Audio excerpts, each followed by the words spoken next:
Il mondo del lavoro sta cambiando e in un certo senso sta tornando indietro, perché una volta si seguiva molto di più il ritmo naturale delle cose, ad esempio delle giornate, quindi quando c'era luce si lavorava e quando non c'era più luce non si lavorava più, quindi d'estate si lavorava un botto, ma d'inverno ci si riposava un botto. E in più, se avevi il campo da seminare, non è che una volta che avevi finito tiravi fuori i semi per poi rimetterceli soltanto per tirare alle 5, come è il caso in certi uffici oggi.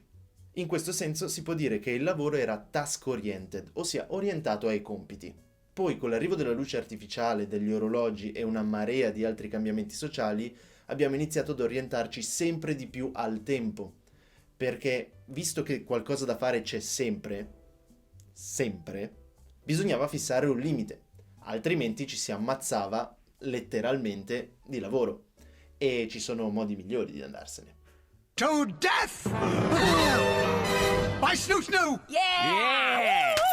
Quindi si è passati ad un mondo del lavoro che potremmo definire time oriented.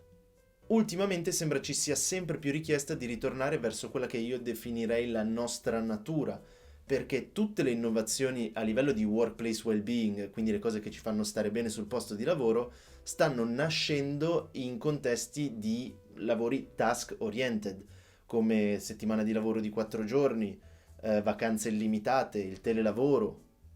Ma facciamo un esempio con il caso di Netflix. Loro non hanno vacanze. Questo è perché non hanno ore fisse, importa soltanto il risultato che porti, quindi di per sé non esiste né il concetto di vacanza né il concetto di giorno lavorativo. In pratica fai un po' come ti pare. Ma non è stato sempre così, perché già quando tenevano conto delle ore la gente lavorava un po' quando gli pare. Quindi prendeva pomeriggi liberi, rispondeva alle mail nei weekend e quindi una volta che hanno tolto il conteggio delle ore si sono detti che tenere conto delle vacanze in fondo non aveva molto senso. E in più hanno notato che le persone normalmente avevano le idee migliori subito dopo che tornavano dalle ferie. Quindi si potrebbe dire che maggiore il numero di giorni di vacanza che uno prende, maggiore il numero di buone idee che questa persona porterà. E quindi boom, leviamo tutto, vai in vacanza quando vuoi, lavora un po' quando ti pare, non rendere conto a nessuno e è successo un bordello. I problemi che avevano previsto e effettivamente si sono realizzati sono due. Gente che non prendeva mai vacanza e gente che prendeva vacanza per schivarsi momenti stressanti. Il primo è dovuto al fatto che magari nel tuo team ti mettono pressione, oppure lavori con gente che è dipendente dal lavoro e quindi ti senti in soggezione a voler prendere vacanza e effettivamente a prenderla. Ti sembra di fare meno dei tuoi colleghi. Il secondo invece è dato dal fatto che la gente ha la faccia di culo e prova sempre ad approfittarsene. Le soluzioni che ha trovato Netflix? Ovvie quanto efficaci. La prima è che i leader o i manager devono dare il buon esempio e la seconda è che bisogna mantenere la comunicazione aperta. Chi l'avrebbe mai detto che parlare dei problemi e dare il buon esempio risolva le cose?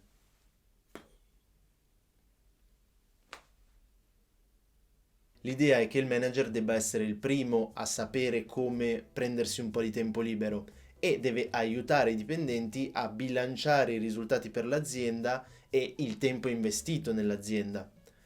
In più si deve controllare che non ci sia lavoro urgente rimasto in sospeso e che questo lavoro non venga scaricato sul numero di persone rimaste in ufficio, un numero che deve essere garantito.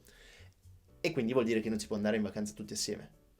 Quindi possiamo vedere che qualche limite c'è, non si può dire che è una completa libertà come quella che potrebbe avere un indipendente, però quasi.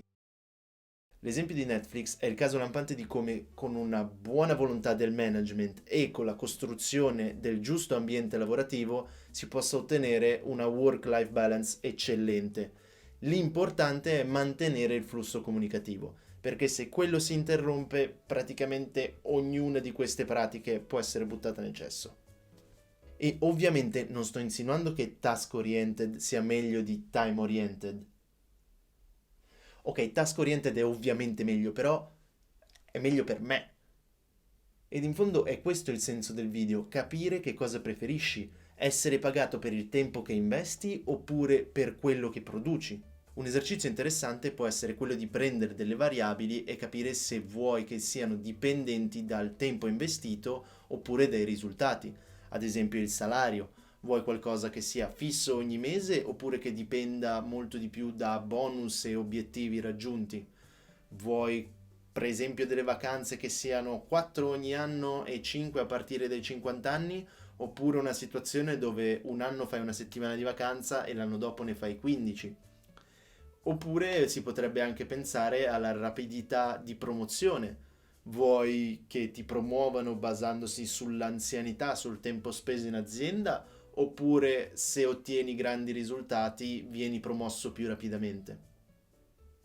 Questo esercizio non vi toglierà la paura del mondo del lavoro, ma vi aiuterà a capire di cosa avete paura. Oddio, non so se è meglio.